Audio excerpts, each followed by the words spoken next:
I told you before that you knew you were coming to earth. You are responsible for the decisions you made. You chose this life you were living.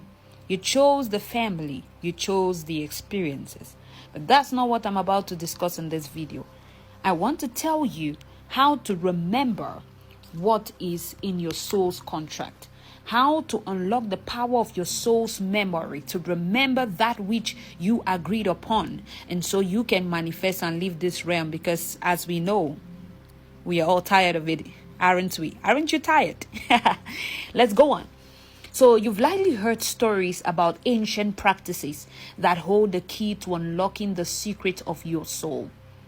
These techniques, hidden away for centuries, are now being shared with those ready to remember their true purpose. As Proverbs chapter 4 verse 7 says, the beginning of wisdom is this: get wisdom. Though it costs all you have, get understanding. This verse emphasizes the importance of seeking wisdom and understanding, which is precisely what is needed for your manifestation. Okay, let's get to the technique. This ancient technique doesn't teach you anything new. Instead, it lifts away the veils of what's been forced upon you by using this method I'm going to be telling you. Like I said, from the time you were born, the systems of the world corrupted the information you came to deliver. You were forced into the thinking of the world and the way of doing things. Okay? So let's go further. The first thing, deprogram the false self. Identity is one thing that will make you likely not to fulfill purpose. If you do not know who you truly are, you cannot manifest your destiny. If you don't know who you truly are, you can't even remember in the first place. So, deprogram the false self. Let go of the thoughts, the emotions, and behaviors that aren't truly yours. Stop taking information from outside. Stop buying people's ideas. Have you ever bothered to ask yourself what you really want and what you think from within? Okay, let me calm down and communicate. Romans chapter 12 verse 2 says, do not be conformed to the pattern of this world, but be transformed by the renewal of your mind. Your mind, renew your mind. It didn't say you should get information from people outside. The truth is always within you. The thing is, we are used to fast food, everything being given to us. You're being fed. You go to school, they give you everything. They give you the knowledge. You come back and give it during the exams. So deprogram that false self and take up the real you which is within you. Peel off the old shell. The second thing you need to do is activate your inner sense. Develop a deeper sense of awareness and perception that goes beyond logic and emotions. 1 Corinthians chapter 2 verses 9 to 10 says, however, as it is written, what no eye has seen, what no ear has heard, and what no human mind has conceived, the things God has prepared for those who love him. These are the things God has revealed unto us by his Spirit before we even came here. And you know what? It's in the spirit, and you can only tap into the spirit to get it. I hope I'm not yelling. The third thing you need to do is resonate with your true name. Discover your unique vibration and align with your soul's frequency. Okay, let me take us to a little story. So, all my life I've not been comfortable with my original names. And I felt they didn't align to my assignment. I was always not comfortable with it. When people call my names, I'll get angry. Beautiful names. But I felt there was something not right. Well, this is on level of name level. No names are important, especially even biblically. We see how people's destinies were realigned by their name changes. Sometimes you've got to ask yourself, is my name even aligned to my purpose? And how you even know that is when you dig deep into your spiritual self. That's an aside. Let's continue.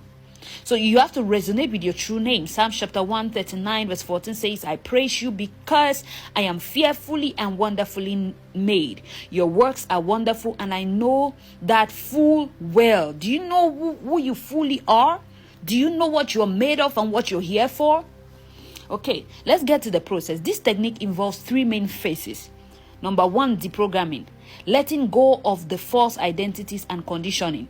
Ephesians chapter 4 verse 22 to 24 says, you were taught with regard to your former way of life to put off your old self, which is being corrupted by its deceitful desires, to be made new in the attitude of your mind, and to put on the new self, created to be like God in true righteousness and holiness. How you will do that is tapping into your spiritual self. Okay, you put off the old self and put on the new self. You need to connect with your spiritual self deeply. My God, 5 minutes already. I haven't really even gone far. Okay, let's go. The next one you need to do is activate inner sense. Develop a deeper sense of awareness and perception. Matthew chapter 5 verse 8 says, "Blessed are the pure in heart, for they will see God." This seeing God here talks about you getting into the fullness of your God self and manifesting. It's not just talking about you dying and going to heaven. I know about all these religious things. It's not about you going to heaven. We've seen God before. You know God. His spirit is in us, okay? So blessed are the pure in heart. So you've got to come into that place of purity to tap into the fullness of your manifestation. Now, the third thing you're going to do is resonance. Aligning with your true vibration and frequency. Colossians chapter 3 verse 10 says, "And have put on the new self, which is being renewed in knowledge in the image of the Creator." You need to align in the knowledge of the Creator, your God self, which is within you. Now, let's go to practical applications. You can apply this technique in your daily life, okay? It's going to help you. I know I'm trying to communicate this. You can watch this listen to this over and over again and pick what you can pick to help your destiny. Practice active silence. One way you're going to connect with your inner self is silence. Taking time to quiet your mind and tune into your soul. Psalm chapter 46 verses 10 says, "Be still and know that I am God." When your mind is still, when your body is still, your spirit begins to operate, okay? Your God self begins to dominate when your mind and body is silent. Now, the next thing you have to do is turning actions into ceremonies.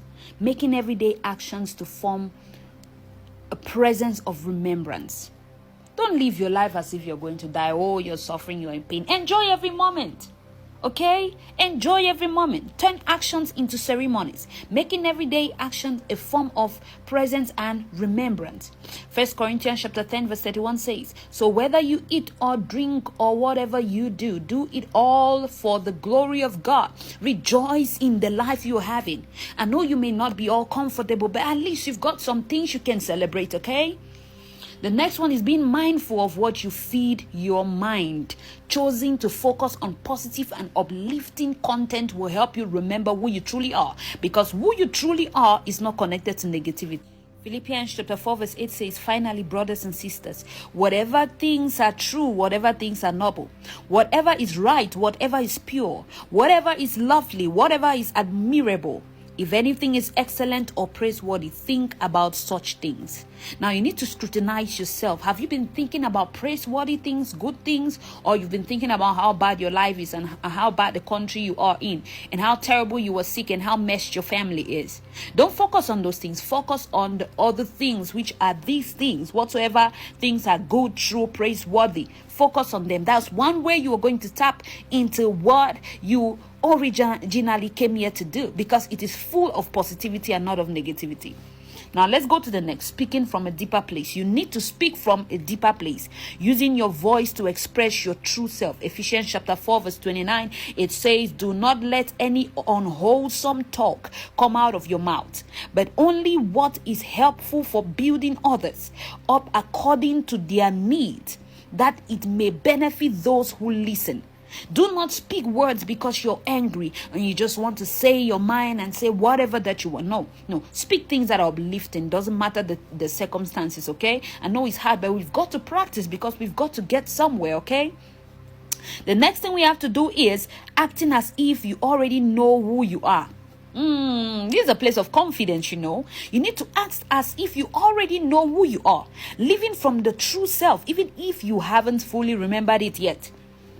2 Corinthians chapter 5 verse 17 says, "Therefore, if anyone is in Christ Jesus, he is a new creation. The old has gone and the new has come." Beautiful, right? Now, the next thing you have to do is stop seeking external validation. Connect with your inner self and find peace. Galatians chapter 1 verse 10, it says, am I now trying to win the approval of human beings or of God? Or am I trying to please people?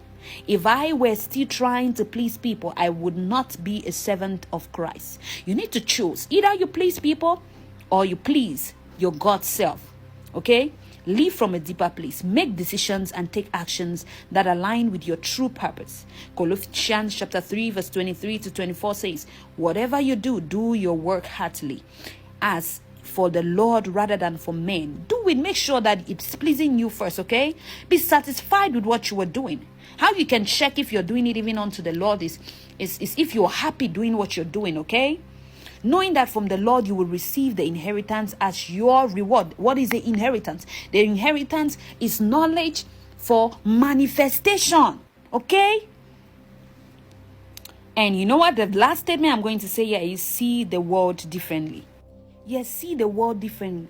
Recognize the interconnectedness of all things and find meaning in it.